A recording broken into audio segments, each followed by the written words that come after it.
So, hi guys, welcome to today's video. And there's like a warning sound that you can't really get rid of, and I have a way to fix it. So let me just show you. It isn't working. Everything's up. It isn't working.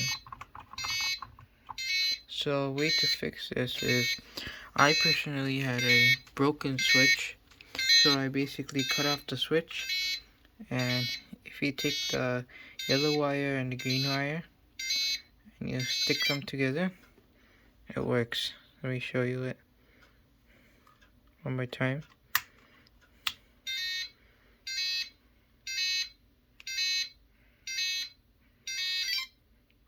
Yeah, it's working. So what I'm gonna do is just stick these two wires together and yeah, like that, and I'm just gonna leave it like that.